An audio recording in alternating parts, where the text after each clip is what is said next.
Ladies and gentlemen, sons and daughters, white folks and black folks. Oh, my God. People all around the world. We are so excited to have the one and only, I'm talking about the pastor of Breathe Atlanta. 2 locations, 1 God. My Lord. God. Yes. Tammi Haddon, what's up? Hey. I'm excited about this. I'm Singer, nervous. songwriter. Wait, stop playing. You do podcasts all the time. No, I'm nervous because I don't know what you're about to say. I'm nervous because I don't know where this going to go. Like, all right. It's going to go wherever God tells All right, us. okay. I trust you. But you do podcasts all the time. You be in your car talking about all kinds of stuff. But I know my foolery. I don't know what you about to pull out your hat. I feel like yours is way more. I've heard you say some stuff. You're always talking about relationships. Is that your thing? Yeah, well, you're always like, nah, if he ain't doing you like right. I know a lot about it. You know, I dated for, 9 years? Been married almost 25. Wait a minute. You dated Cheryl for 9 years? 9 long years. And you know that he's crazy. Oh, I know. Yeah. That's why I'm like. It was a lot. Horror. The music is blessing me. He used a lot.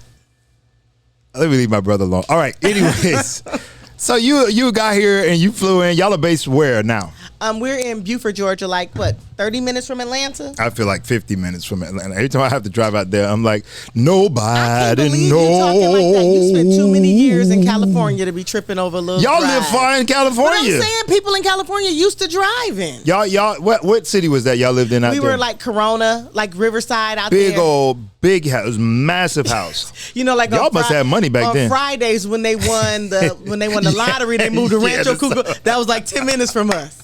Yep. That was a nice house. That was a big house. It was really nice, wasn't it? I miss it. I know you got to miss that because it was peaceful out there and all that. No place like California, but it's just expensive for no reason. Say it for the people in the back. No place. Reason at all. Ooh, I'm telling you, people don't know how nice California is. California is amazing. It's amazing. It lives up to the hype. God did something different on the West than he did. Come on. And it does something to the inside of you. It gives you motivation and drive and all that good stuff. But, I need I keep telling them I need an organ on here. Oh, God. What you trying to do? I had an organ on here. Oh, my God. What are we going to talk about today? I don't know what you want to talk about. I'm down. I feel like we should talk about. I don't know what. All right, let's talk about women first. Oh God! All right, what's wrong with women? It's a lot wrong with us. I know you. I don't think we see it. Why do black women be? He's trying to get in trouble. Listen, that is the way to get in trouble. Why do black women? Well, I know y'all will watch if I say that. Oh God! I know if I say that, everybody go, okay, what this Negro finna say? Okay, come on, what you got? Why is it like it's the sacred cow? You can't say nothing to a black woman without, like you said, getting in massive trouble. I don't know why it's like a sacred cow, but I only think it's a sacred cow among black women. Okay. Right, and then not even all of them, because we're divided. Yeah, we're heavily divided, right? Wow. So we got the ghetto, and we got the women that don't think they're ghetto. We got the educated, and we got So, but I don't know. Maybe because we are like the most disrespected. Women. The history. Yeah, so maybe we just feel like we got to fight for our right to be handled correctly. So you know what people are gonna say, right? What's that? They're gonna say, "How long are you going to beat us over the head for?" So how long is too long, or I guess is it supposed to be for a lifetime? I guess until it stops. So it's going to be a lifetime. But the problem I have with black women, and I can say it because I'm one, is that we don't take responsibility for the part that we play. You're not trying to get married doing this podcast. Let me tell you, because I want, when I do, I don't want the, because I've been in a lot of situations where. Good luck. Yeah, I know. I'm going to have to get a white. Before I answer this question, here's the question. What's your age range, Pastor Jay? I don't have one. I don't have one. The last lady I dated, we were about the same age. Okay. But her resume matched mine. Okay. Is that important to you? I think so.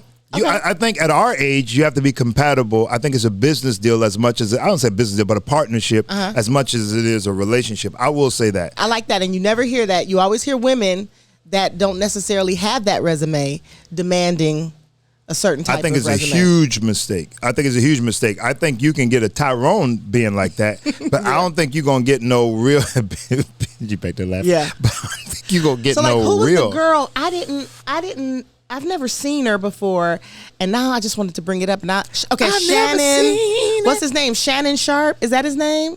The football player? Yes. His podcast, he had this young girl on there. Oh, no. The other day, I guess she was like an Instagram model or whatever, and he was asking her what her body count was. Oh. And she's only in her 20s. I'm probably going to have a different opinion on this, but go ahead. But she said 35. Body count? Yeah. And how old is she? She's in her 20s, mid-20s. Where's she from? I don't know. You got to look at this. You got to look at this. Okay, I'll look it up. They've been showing clips, wow. But it's like her demeanor was so, she's like, any man that has a problem with that, it doesn't need. Is this the one? She's famous, right? I think so. I know who you're talking about now. I don't know her name, but I know who you're talking about now. Yeah, and so I'm just like, that's what I think is one of the biggest problems with this generation is that you have this idea that you can demand the best. Wow. And that best has to accept whatever you give them. Wow. That's the biggest issue. Yeah, there's definitely, what do you call it? Delusional. Yeah, absolutely. Yeah, there's a lot of delusion going on in a lot of situations. And here's the bigger challenge too, which is I guess why we do platforms and podcasts like this, is you don't have people that's bringing balance or wisdom to it. Like society is literally telling people, go ahead and be like that. Yeah, absolutely. Like it's okay. This is how you should be. Yeah, and I don't know that they would care. I don't know that this generation would care if wisdom walked in the room. So nobody's going to watch this. No, I mean, I think people will.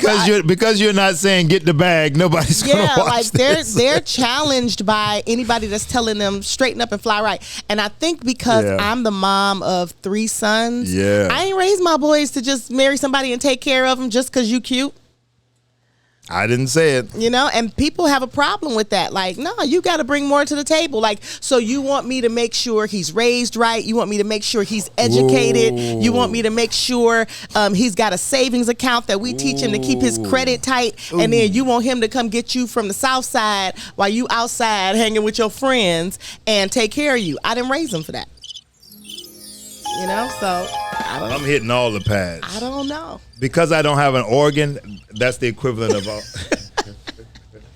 So that's the new rule. When I hit all the pads, that means we gotta get you an organ. That means the organ. We gotta get you an organ sound. Yeah, I like that. I feel like we should do podcasts more often. Let's go. We have always had a good chemistry. True, because we Gerald both don't like foolishness. Gerald is a hater. He was like, "Why don't you bring me down?" I said, "We don't want you." No, I'm joking. We do.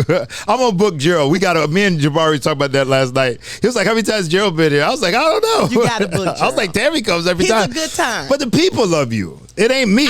That's what he don't understand. It's like the people want Tammy. Now see, hold on, back up. It ain't me. I could do without you. No. They want you. They want. No, seriously. When we said, so Tammy's here for the WOW annual conference, the women's conference here at Now Church, right? So I'm serious. When I go before their board, their women's ministry board. I'm laughing, but it really is. They be like, come in here so we can talk to you.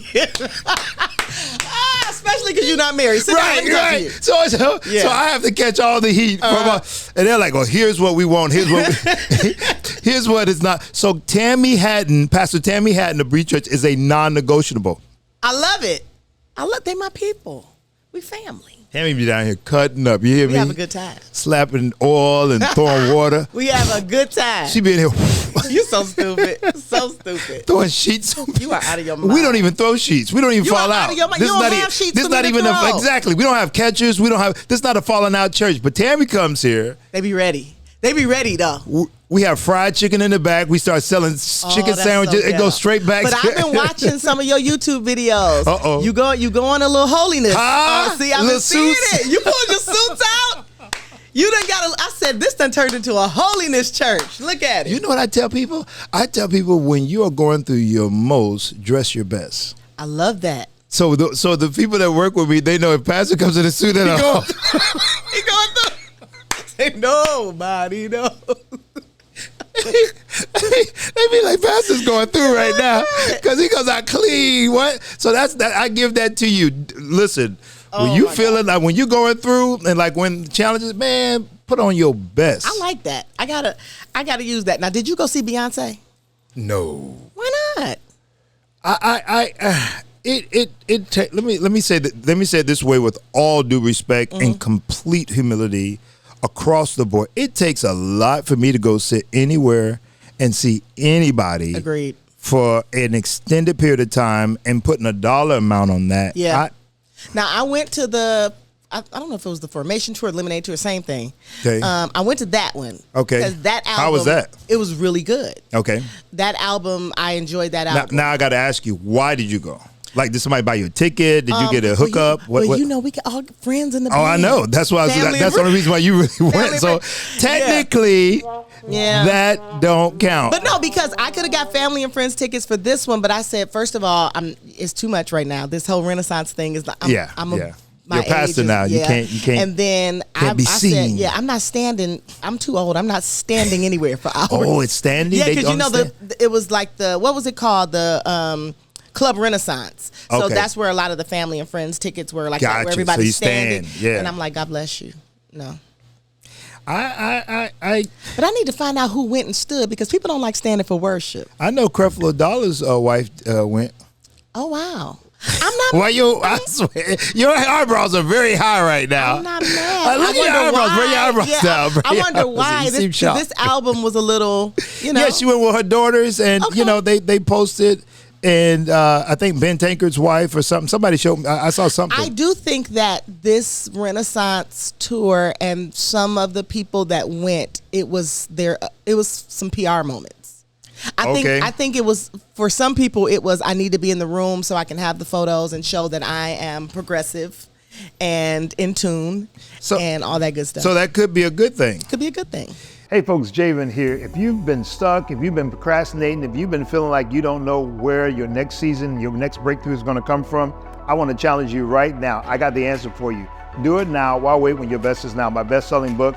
I want you to pick it up today. It's going to help you get unstuck and get going with this season of your life because there's so many extraordinary things that are supposed to be taking place right now in your life, but sometimes we just need a little booster. At the end of every chapter, there's a workshop assignment that's going to help you begin to plan your day, plan your week, plan your year. This is your season of now. This is your season of yes, and it's time for you to do it now. Pick it up today. No matter where you are in life, Do It Now is a must-read. Get your copy of Do It Now and get some great nuggets of wisdom by award-winning recording artist, TV host, actor, producer, and author, Javen. Available anywhere books are sold. Why wait for better when your best is now? Let me tell you, the last concert. So let's talk about the last concert I paid for and went to as a audience member, quote unquote fan or whatever, interested. It was Tony Bennett. I thought you was about to say Tony. We gotta have a conversation. Tony Bennett. I'm not mad though. I'm a weird kind of black man. I'm not mad. How long ago was that? That would have been. I saw him. Let me tell you how much I'm a fan. I've seen Tony Bennett. Are you serious? But no, I was trying to get to see Diana Ross. She's on tour now. I wouldn't want to see her, but I get it. But I feel like this might be the last go round. I get it. You know what I feel bad about a lot? What? You know what I feel bad about? Real talk. Not seeing Michael. Listen, I know. I'm telling you, I get that. We gonna have grandchildren. And they're going to say, did you live during the time that this guy lived? Did you ever see him? And we're going to be, I'm going to have to say no. Never saw him. And people, as big as an entertainer as Beyonce is, she's not Michael Jackson. Grown men were passing out and having to be carried out of arenas. Grown heterosexual men. Passing out. And Michael would just stand there and look to the side. Let me say this. All right, so I feel like a couple of we should do a podcast all the time. This is such chemistry. I got to come down and stay for a couple days. There you go, and we'll shoot a whole series, and we do the whole black women. I love it. Marriage, love, all that stuff y'all want to hear. So I never seen Michael Jackson in concert, but I have seen him, and I've been in the same room as him. Okay. So I went to an event. And I can't remember what it was, but that's when he was being accused and all that. Mm-hmm. So he was starting to go back to his roots. He was trying to hang out with black people. So there was something going on at the Beverly Hilton, and you know this because you're an LA girl. Yeah. So you know, anytime something big was going on, people don't know that Beverly Hilton is where a lot of events happen in the ballroom there. Yep. That's where the Golden Globes are, Yeah. and all that. Anyway, so there was an event there, and Jesse Jackson brought Michael Jackson to as his plus one. Can I say Nick? Oh my God, you were blown away. Everybody, the air in the room. Oh my God, I ain't never seen nothing like it. I'm laughing, but I'm telling you the gospel truth. I've never seen nothing. I've never seen a human take the air. Y'all pastors, y'all prophets, y'all apostolic people that think y'all got power. Y'all don't know power. It's a real aura thing. It's a real thing. It's a real thing. Tell me if you've ever seen this. It shifted the room. Yes. But without oil, without antics, without... It's something on them. Like, it's two people that I've seen that I said they got a money glow. No, for real. I've physically seen it. Do I have a money glow? No, you don't. Listen, I've only seen it twice. I'm going to tell you the two people I saw. We were at Daddy's house in New York, Puff Studio. Wow. Puff walked in. There was this money glow. Wow. And then we were Holy at... Ghost. Oh my God, I forgot his name. It was a rapper. It was his funeral, and Dr. Dre was there. That joker got a glow. He moved, and I said it's a money glow. It was so, like I'm talking about you can see. Can you pray for that over me? You're a prophet, ain't you? I gotta pray for it over me, and then I'll transfer the mantle. Say, don't miss me, Lord. Come to me, and I promise I'll transfer. I can touch the hem. See, if you should have touched the hem of the garment. Because I'm telling, it's something on certain people, yeah, it's true. And being churchy and church people, we don't like to acknowledge those kinds of things. Everything is demonic if it's not godly. But no, it's just some people. What's that scripture that says God gives us the power to make wealth? It's some people that power is just on their life. They're anointed. Come on, they're anointed. Well, Whitney Houston was anointed. She was. Regardless of what she was singing. Yeah. People try to say, well, this, that, and the other. No, she was anointed, point blank, period. Yep. I Will Always Love You, all them songs. Absolutely. You feel the anointed. Somebody did a play-by-play TikTok of who sung the anthem, the national anthem, the best. And they started with Jennifer Hudson. Okay. Is that her name? Yeah. Jennifer Hudson. Mariah Carey. So they're showing clips of all of them singing pretty much the whole song because it's a short song. Marvin Gaye wasn't in that? No, it's all girls. Okay, so it's just the women. So they did Jennifer Hudson. They did Mariah. Their top picks were Jennifer Hudson, Mariah Carey, Beyonce. What's the Alicia? No, the white girl. Lady Gaga. Lady Gaga, and there's one more that I might be missing. Those are the ones I remember. And then the last clip was Whitney Houston. We love everybody, but it was night and day. Yeah. It was no comparison. The moment that lady said, and the rock, she throws her hands like that. I was watching the phone and stood up. Yeah. That's anointed. But Whitney had this presence, though. Like, she was who she was, and she rocked it. Yeah. So, you ever see her? You ever saw her in concert? I never saw Whitney in concert. Jesus, Tammy, what's wrong with you? You spend too much time in church. I never saw this Whitney is the problem with church people. Y'all church so much that y'all don't realize the life. No, I get it. He said, I came. Come on, that you might. Where is it? I need an organ on here. I wanted to, and let me tell you what else I totally regret. Who else I did not see? And I begged Gerald for years to take me. But with being the way you just shrugged your shoulders, you said, listen, and I'm talking about being a producer and a tour musician. Gerald wasn't going if he couldn't get the hookup. I said, I want a seat. I don't want to stand off the side. But I regret having not seen, and I think it may be too late now, Celine Dion. Yeah, because she's not doing well. Yeah, she's not doing well. And living in L.A., she had that Coliseum in Vegas for years. Yeah, for years. She's never a resident. saw her. Isn't that crazy how we take for granted? Yeah, never saw her. Never saw her. Let me tell you the show. Let me tell you the show that I didn't know I needed to see. Okay. You ready? I'm ready. And you got to tell me yours. Okay. The show that I didn't know I needed to see, Elton John. Boom. So let me tell you how I ended up there. Okay. So I do a lot of TV stuff. So they asked me to come in and do a production for a Elton John Disney 100-year celebration at Disneyland over in Cali. And we began to prepare for that.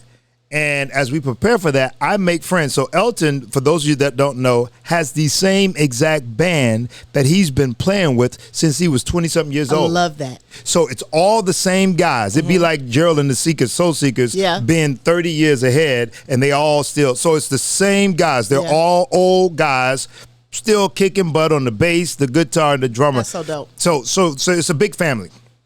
They loved me. We become good friends. When we get through the production, they say to me, and they all English, so they, hey, mate. They say, if you ever, and this was when Elton had the residency at the Caesars Palace. They say, if you ever are in Vegas, hit us up. We're going to hook you up. Oh, wow. And people say that. Yeah. Come on, they're not going to, so I didn't even try it.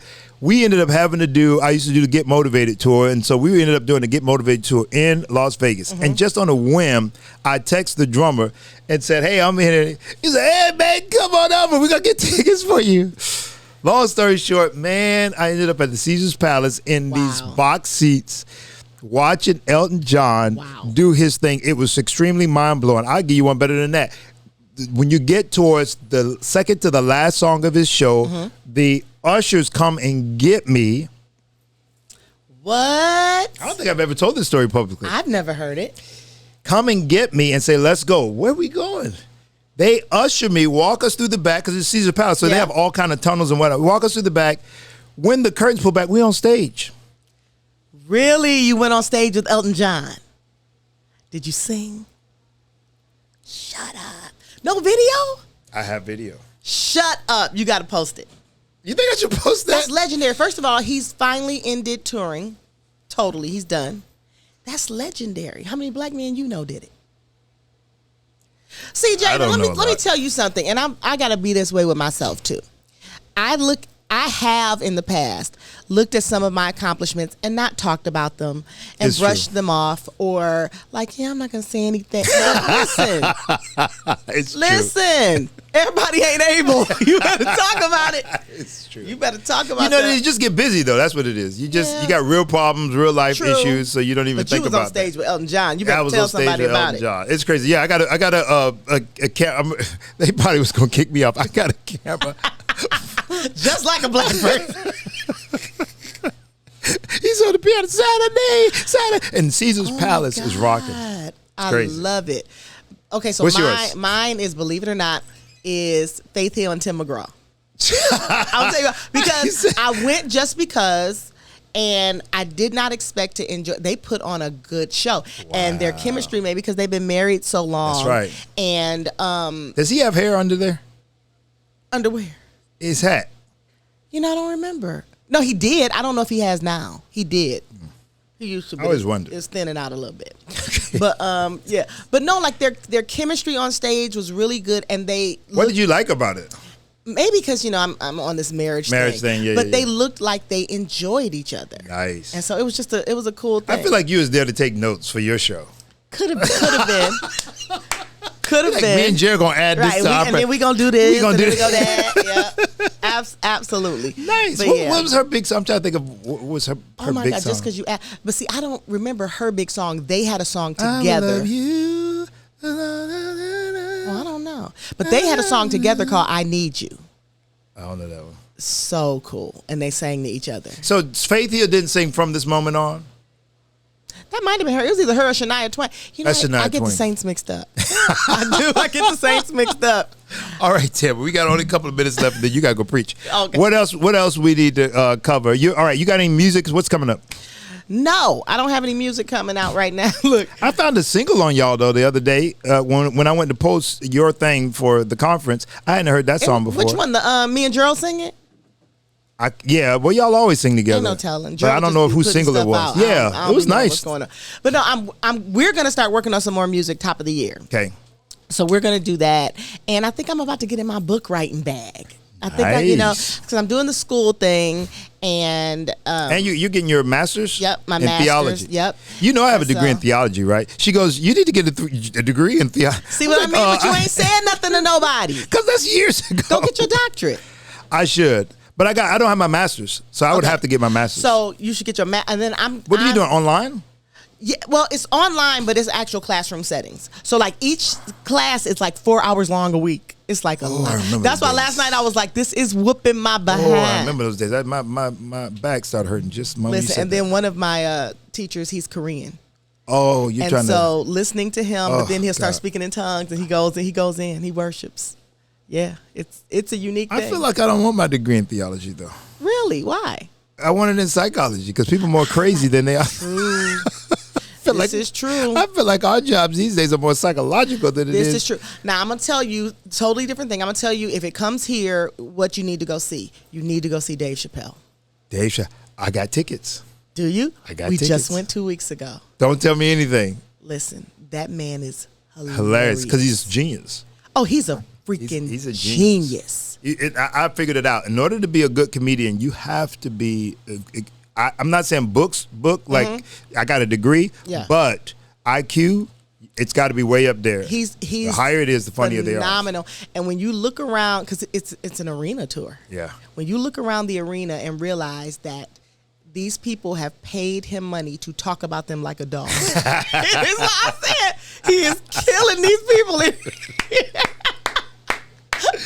You think we gonna get judged for going to see Dave Chappelle and pastors? No. We both pastors People and we gotta want to see Dave Chappelle. it. They really do be judging us, though. You do need to know But that. you know that's because they don't read their Bible for real, I guess. You know the saints don't read their Bible. That's why. No, it's real talk. The saints do not read. They don't The read. saints don't read their Bible. And statistically, only 8% of preachers read their Bible. But that's a whole different conversation. Wait, what's the statistic? 8%. That's low. And we're talking reading. We're not talking studying. Right. We're talking not for your reading. message. Yeah. Only 8%. Wow, So they that's said low. most preachers statistically will preach a message that was written for them or someone else's sermon, and which I don't think I ain't it's got no wrong secretary, for so pulling, trust me, it's all from here. I don't think it's wrong for pulling from, but when you do no study, nothing, it's like, okay, all right. You can kind of tell too, though. You can tell. Preaching, pastor, I would say preaching as a pastor is harder than as an evangelist or prophet. So y'all need to pay attention to that. I would really pay attention. I think sometimes people don't understand that. Like they be listening to the one-liners of these folks that just fly around. Oh yeah, and I ain't disrespecting it, but you know, you can say whatever you want to say and then leave. You know, Day Day, our baby brother. Yeah. So Day Day is pastor in Dad's church now. He's in his second year maybe. So good luck, Day Day. Good luck, Day Day. So of course, Dad is 84. He comes from that old school. And so Gerald was like, that was so funny. I saw that TikTok at your Gerald house. was like, Dad, how's Day Day doing? He was like, oh, Day Day's doing good. He said, but I told him if he hoop, he'll get the people. It's like, the people don't want that no more, Daddy. The people don't want it. And so the old school preacher's like, so you ain't funny. Preaching until you hoop. Unless you hoop. That's why Deitrick be over there spitting and carrying on the holler. When Deitrick first started, so Tammy's brother-in-law, Deitrick Haddon, if y'all don't know that. So Deitrick's over there. This is when he first started that church out there in California. Hill City. And I see him walking pews and whatnot. And I called him. I said, now, brother, Deitrick is my boy. I said, now, brother, this is a marathon. This ain't no sprint, and you gonna live in the house you build. I said, so if you get these people expectation that you're gonna be hollering and walking pews every Sunday, I said they're gonna have a problem when they walk in here and you're not doing all that. Absolutely, and like me and Gerald, we had to make a conscious decision about what we wanted ministry to look like at Breathe. And you guys did a great job. Thank you. Yeah. And we wanted to make sure that we had an informed, intelligent church. And of course, we're still growing. Right. But like, how can you take anything we teach you and apply it to your life if all I'm doing is hooping? And even like with me, the prophetic, that type, because I don't want them to always come expecting that. I fall back. Smart. I'm like, no, that's a part of it, but that's not all this is, you know? Yeah. And when you create that culture, you'll have people that'll scream and holler if you say boo, but they don't know nothing, So I think. And you can't build structure that way, which we all know. Me and Martha was talking about that the other day in the podcast. If you start talking about success of a church, you say, she asked me what was the hardest thing are the biggest challenge, in launching a church and being a pastor of church. And I said, hands down, leadership, after money or whatever, but definitely leadership. And I said, you need leadership because what that does is that creates structure in your church, which is what a healthy church needs. It needs systems, it needs structures and whatnot. So here's what happens, I think, to pastors that do know how to do all the antics and whatnot. And even though it may draw a decent crowd or whatever the case may be, all the weight of the leadership, all the weight of the structure, all the weight of the future of the church is all on that pastor. On your shoulders. Yeah, absolutely. And so you have a group of people around you, but you don't have disciples, so to speak, that want to carry the kingdom agenda. Yeah. So it's a struggle. And I think for us, and I know we got to wrap up, one of the things that I didn't expect but saw quickly, being a first-time pastor, this was your first church, right? Yeah, absolutely. When there were leaders at the time that knew we were novice leaders, and their agenda was to pastor through us, like to pastor the church through. And then as we became more developed and it started stonewalling a little bit, then it was, God is shifting me. God is, because you couldn't pastor through me. And they come with an assignment. Those people that were bitter at where they left. Yeah. And so they figure they're going to get their assignment. I'm here on assignment. I'm here on assignment. I finally got up in my church one time and said, listen, if you're here on assignment, your assignment is... You are out of control. We got to get you a wife. So you can bounce some stuff off of her. But no, I don't know. My sisters work here, so they balance it. But it was like, not because it wasn't everybody, but you had a couple of people, and they were using that as their scapegoat for saying ornery things and saying stuff sly because you're just here on assignment. Well, we don't need nobody here on assignment. You're either part of Breathe or you're not. You're either part of Now or you're not. You don't need to be on assignment. I do think it's some people that are drawn to young leaders, not necessarily in age, but in experience. Yeah. Because they feel like they'll have an easier time being able to do what they need Tammi, to do. you got to come back. Absolutely. We love you. How can people, if you're ever in the Atlanta area, how can they find Breathe? Breathe is in Buford, Georgia. That's out near the mall, right near the Mall of Georgia. We have service on Sundays at 10, and now we're at Georgia Tech. 2 locations. Sunday nights at 6 p.m. So what's the website or social media? The website is www. You got to add that in. That's so old school, right? BreatheATL.com. And what's social media? My social media, look, mine is Tammi Haddon. That's Tammi Haddon, and that's what? Instagram, Facebook, TikTok. You on Threads? Is it called Threads? Let me know what Threads is. That's how old I am. It's like the black Twitter. Oh, I definitely am not on that. Love y'all. Bye.